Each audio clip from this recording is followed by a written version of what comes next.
Ouais, tu rouspètes. Bonjour les amis, j'espère que vous allez bien. En tout cas, beaucoup mieux, hein, avec toutes les chaleurs que nous avons eues là. C'était dur, mais ça va beaucoup mieux. Alors, je vais vous faire une petite capsule aujourd'hui pour... je sais pas si vous le voyez, j'espère, parce que là... Pour vous parler un petit peu des anges gardiens. Alors, les anges gardiens. C'est parti, les anges gardiens. Principalement les guides, plutôt. Ouais. Les anges gardiens éventuellement. Bon, surtout les guides. Alors la question qu'on se pose le plus souvent, c'est pourquoi j'entends pas mon guide? Pourquoi il ne répond pas à mes questions? Pourquoi il n'est pas là quand ça va pas? Pourquoi je ne le ressens pas? Où est-il? Mais qu'est-ce qu'il attend? Il attend que je me casse la figure 36 fois avant de réagir, ou que je frôle la mort pour se manifester. Ça, c'est le rôle de l'ange gardien. L'ange gardien, là, vous allez le voir ou le ressentir quand vous allez frôler la mort et que ce n'est pas votre heure. Soit vous allez le voir, soit vous allez le ressentir. Tout dépend de vos capacités à percevoir et à ressentir.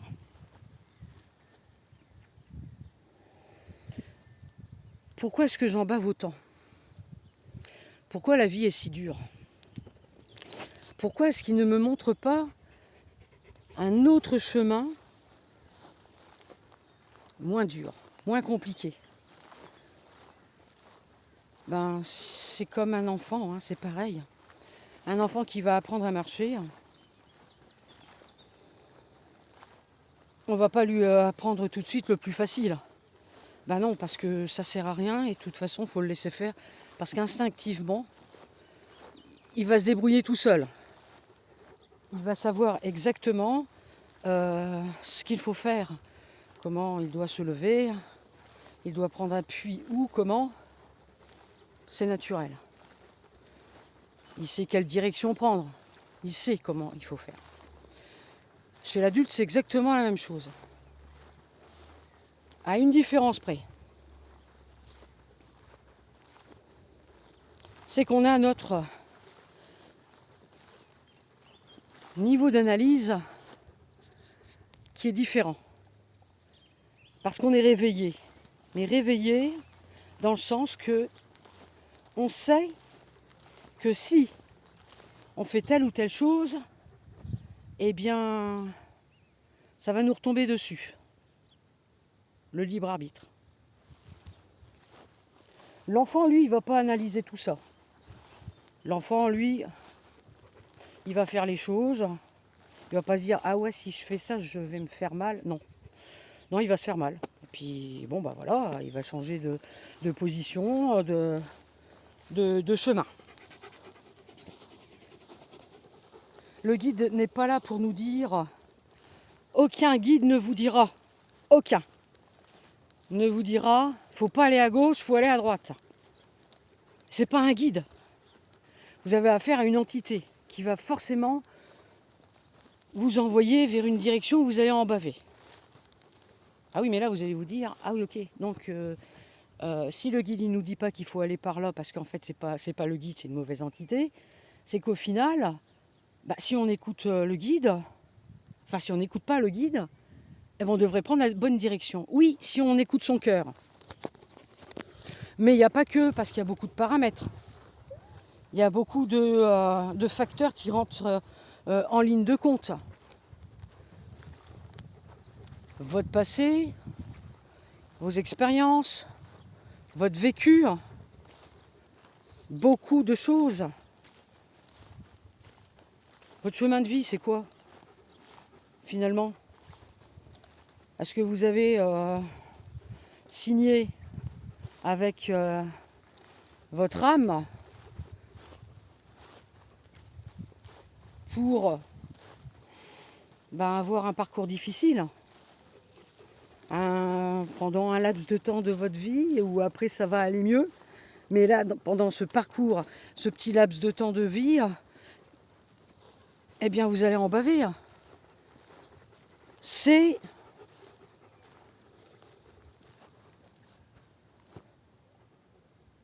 vous qui décidez en fait. Parce que c'est trop facile de mettre ça sur le dos de... Ouais, c'est de ta faute, hein, le guide. Hein. Tu fais chier, hein, voilà où j'en suis. À quoi tu sers finalement? Mais à quoi tu sers? Si tu peux pas me guider, va pas par là, va par là. Là où j'ai le plus besoin de toi, je t'entends pas. Je te vois même pas. Il y en a qui disent que c'est facile. J'arrive à un niveau où je me demande si c'est pas des conneries tout ça. Voilà. Il y a beaucoup de personnes qui pensent comme ça. Et je suis d'accord avec eux. Voilà. Alors, vous savez, j'ai personnellement, hein, voilà, personnellement, je n'ai jamais douté de leur présence, parce que je baigne dedans depuis toute petite. Parce que je les vois. Mais quand je dis je les vois pas tout le temps. Voilà. Mais quand je les vois vraiment, regardez, comme mon chien, quoi. Hein, mais pas aussi physiquement. C'est-à-dire qu'ils vont se manifester de différentes façons, selon votre évolution. Alors ne le prenez pas mal, ça ne veut pas dire que si vous êtes sous-évolué, vous n'allez pas le voir. Non, c'est faux. Parce que dans plusieurs ethnies au fin fond milieu de l'Afrique ou de l'Indonésie, on pense qu'ils sont sous-évolués, eh bien ils sont encore mieux en contact que nous avec la nature, les éléments, les esprits de la nature et les guides. Donc ça n'a rien à voir avec l'évolution. Alors quand je parle d'évolution, c'est d'ouverture d'esprit. Voilà. Quel est le niveau d'ouverture d'esprit? Voilà.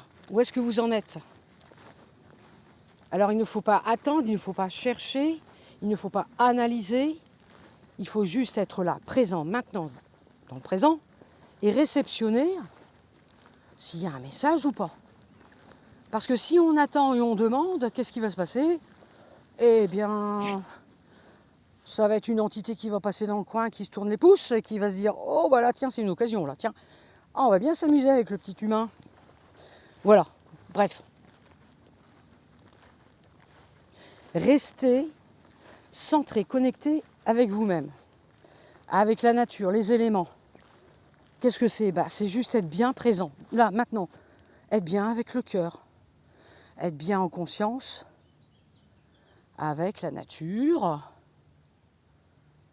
vos animaux, il est là, voilà, et vous-même. Avec une bonne marche, par exemple, ou vous vous allongez sur votre lit et vous vous détendez. Vous pouvez vous faire accompagner par une jolie musique. Ça, c'est pas impossible. C'est une aide supplémentaire. Et vous laissez transporter comme une auto-hypnose. C'est quelque chose de naturel, comme si vous alliez vous endormir. Vous êtes détendu, vous respirez calmement. Vous ne savez pas ce que vous allez rencontrer. Vous ne savez pas ce qui va se passer. Vous ne savez pas, même pas si vous allez vous endormir. Vous appréciez l'instant, la musique. C'est votre moment à vous. Et à un moment donné, soit vous allez vous endormir, soit vous allez partir consciemment en décorporation.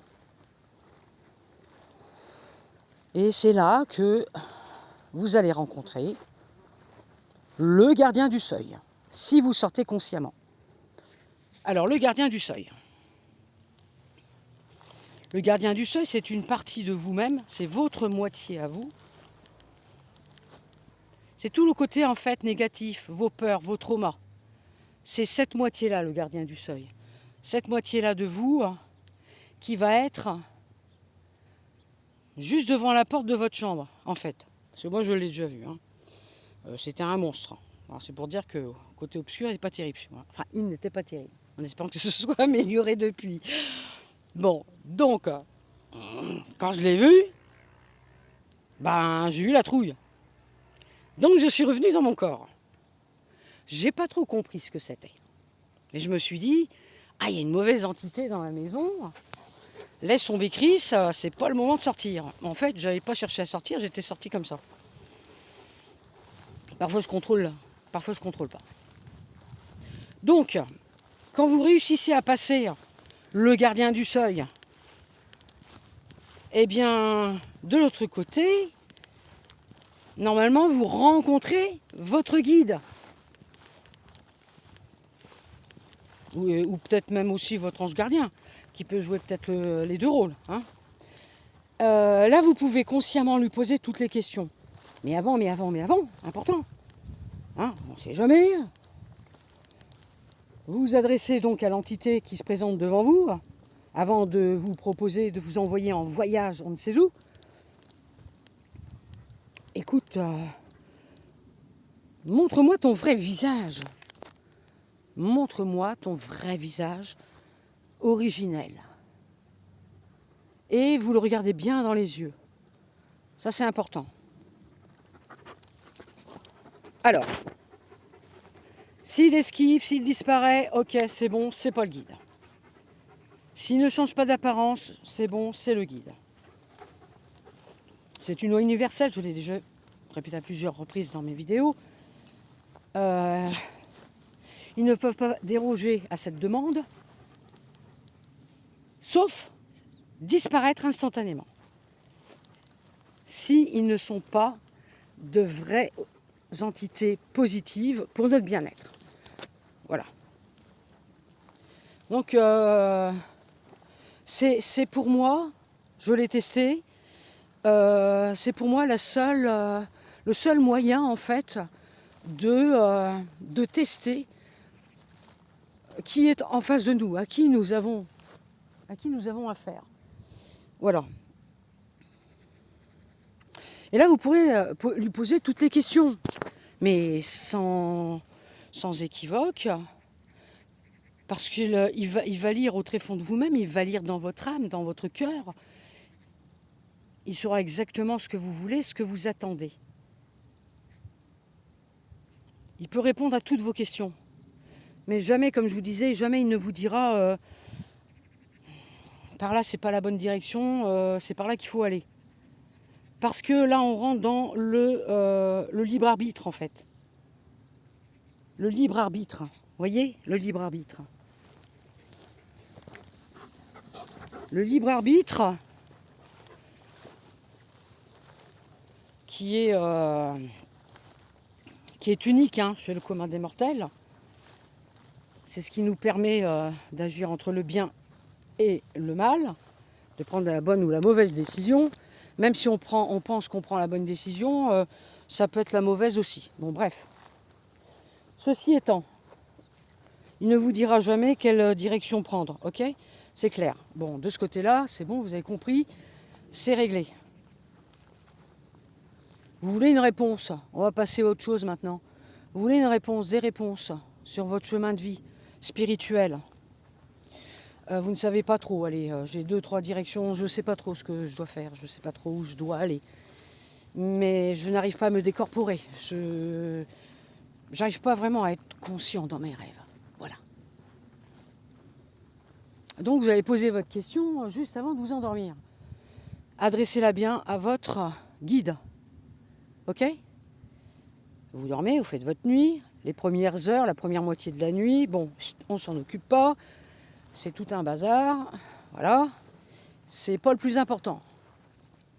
C'est surtout sur la fin, c'est-à-dire au moment de vous réveiller, 2-3 heures maximum avant de vous réveiller, vous allez avoir un rêve mais qui va rester là, mais tellement imprégné que est vrai, vivant, vraiment très puissant, que vous allez vous demander, mais oh là là, mais j'ai vraiment vécu ça, là, j'ai pas rêvé, hein. J'ai pas rêvé, je l'ai vu mon guide. Il m'a donné son nom, éventuellement, hein, voilà. Il m'a parlé. En fait, il m'a pas dit où je dois aller ou ce que je dois faire. Mais j'ai vraiment le sentiment que c'est peut-être ça que je dois faire. C'est-à-dire ce qui me parle intérieurement, au niveau de mon cœur. Ce à quoi je pensais depuis des années, mais j'ai jamais osé me lancer. Pourquoi? Parce que j'avais peur. Mais peur de qui, de quoi? De qui, de quoi? La peur nourrit des entités du bas astral. Ça sert à rien d'avoir peur. On s'auto-crée soi-même des barrages. Et on s'attire en plus des entités après qui se coltinent, qui se collent à nous. Donc, on revient avec cette information qui est très claire, qui est puissante. Et ça nous parle au niveau du cœur. Ça vibre très fort et on sait que là, il n'y a pas d'erreur. Hein. Là, c'est vraiment le guide que j'ai eu. Enfin, mon guide, hein, il n'y a pas d'erreur. Waouh, là, c'est quand même une très bonne information. Ok. Ok, très bien. Donc, on prend note, on met ça de côté. Et puis, le soir, la nuit suivante, on repose la question. Et on attend. Et on voit si on aura plus ou moins la même information qui va revenir. Normalement, ça devrait se réitérer. Au moins 2-3 fois. Si le messager, le guide, vous envoie toujours le même message récurrent, allez, de façon détournée, on va changer parce qu'elle a peut-être pas bien compris là, hein, donc on va lui envoyer l'information autrement. Mais au final, c'est toujours la même information, la même guidance. Eh bien, après, c'est à vous de décortiquer. C'est à vous de noter vos rêves en fonction de ce qui vous arrive. De vous faire vous-même vos propres analyses. Voilà. Et vous vous rendez compte au final que ça veut dire la même chose. Hein. Donc là, il montre une direction qui me parle vraiment au niveau du cœur. Hein. Je sais que là, je ne vais pas me tromper. Bon.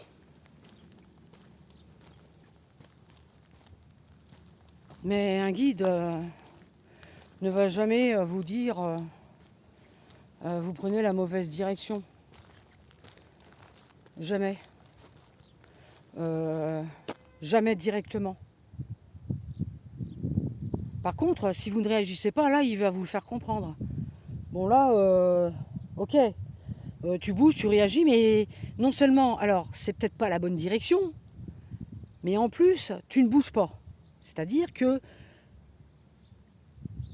ça pourrait être la bonne direction, mais tu ne te bouges pas assez. Bon, il faudrait peut-être que tu te bouges, hein, ok? Alors, si tu ne te bouges pas, il va te donner plein de petits avertissements, histoire de secouer un petit peu le prunier, et de plus en plus fort, hein, voilà. Et puis à un moment donné, on va passer à la vitesse supérieure, il va se casser la jambe, ou la main droite, voilà, comme ça il ne pourra plus rien faire, si ce n'est bouquiner.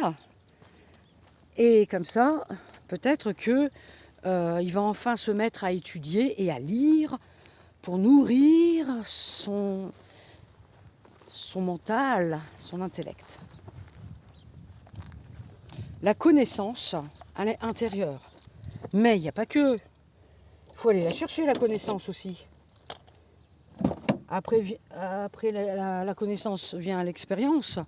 Mais si tu ne cherches pas, si tu ne lis pas, si tu ne veux pas apprendre par toi-même, si tu veux que tout soit tout cru dans ta bouche, c'est trop facile. Moi, j'en suis pas là où j'en suis parce que j'ai attendu que tout me tombe tout cuit dans la bouche. J'ai étudié, j'ai lu, j'ai trimé, j'ai ramé, c'est clair. Voilà. Donc,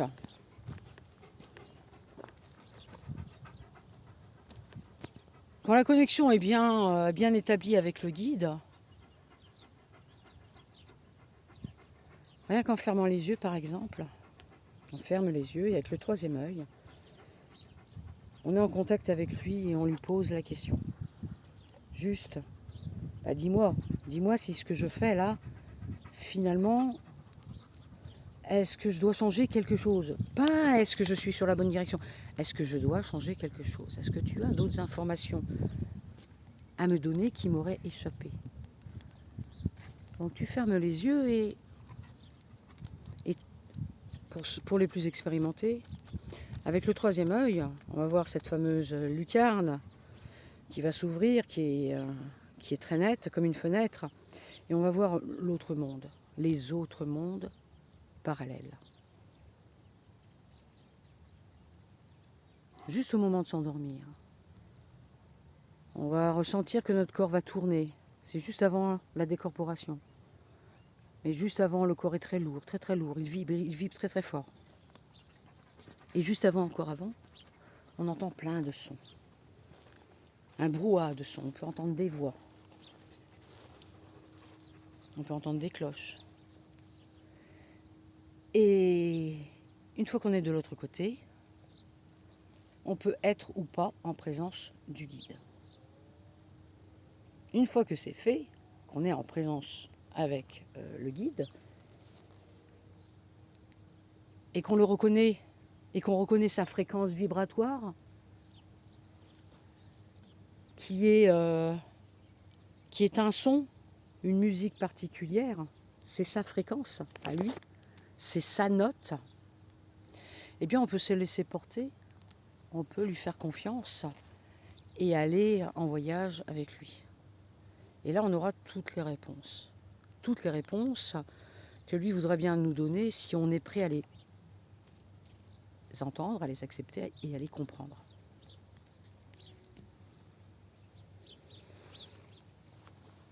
Alors ça, c'est le voyage intérieur. Il y a beaucoup de choses à faire avant. Il y a beaucoup de choses. Il y a un travail sur soi. Et quand on sent vraiment que on en a marre de ce qui se passe sur la planète, on en a marre, on a envie d'autre chose, quelque chose d'impalpable, d'invisible, l'au-delà, ce qui nous échappe, ce que l'on ne comprend pas. Pour certains, on en a peur et d'autres pas. Alors, c'est là qu'il faut se dire, hey, si tu n'es pas bien et tu penses à ça, c'est parce que là, ton guide, il te souffle à l'oreille qu'il est temps de te mettre en méditation, qu'il est temps de penser à toi, de t'intérioriser un petit peu plus, de rentrer dans ton monde intérieur, en introspection, voir un petit peu ce qui ne va pas, tous les traumas, ce qui te bloque, où tu veux aller, qu'est-ce que tu veux faire. Est-ce que déjà tout ça c'est clair dans ta tête? Alors, quand tu te mets en méditation, ce n'est pas une question de se concentrer sur quelque chose, un point précis. C'est simplement un retour aux sources, une reconnexion à toi-même, à ton âme, ton cœur. C'est ça, la méditation originelle. C'est la plus importante. Quand tu arrives à comprendre ça, que la nature, la source, ta propre source intérieure, c'est la plus importante, eh bien, c'est là que la connexion se fait.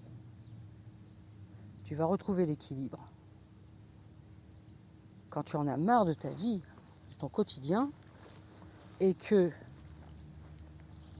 tu sens qu'il faut que tu fasses autre chose, que tu as envie de l'entendre, de le voir, ton guide, ben c'est parce que là, c'est le moment. Le guide, il te dit, dis donc, il faudrait peut-être que tu te dépêches et que tu commences à méditer. Voilà. Ne cherchez pas à savoir comment il s'appelle non plus. Parce que de l'autre côté, il va pas vraiment vous donner son nom, mais pour nous humains, il va trouver quand même quelques syllabes qui vont correspondre à peu près à son nom en fonction de sa note énergétique, de sa fréquence. Ce qui va se rapprocher le plus de son nom. Mais il ne s'appelle pas vraiment comme ça. Voilà. Son nom, c'est une fréquence. C'est une énergie.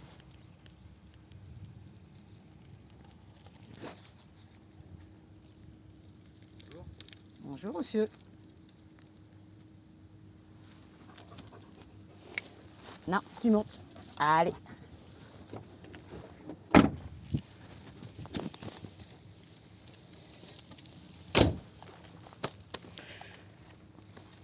Donc voilà, c'est ce que je voulais vous dire. Donc là, on a eu un petit extrait que je vous ai donné sur la connexion avec soi, la connexion avec ses guides. Je ne pense pas vous avoir tout dit parce qu'il y a tellement, mais tellement à dire. Mais si vous avez des questions, n'hésitez pas. Je vous répondrai. Voilà. Passez une excellente journée et je vous dis à bientôt.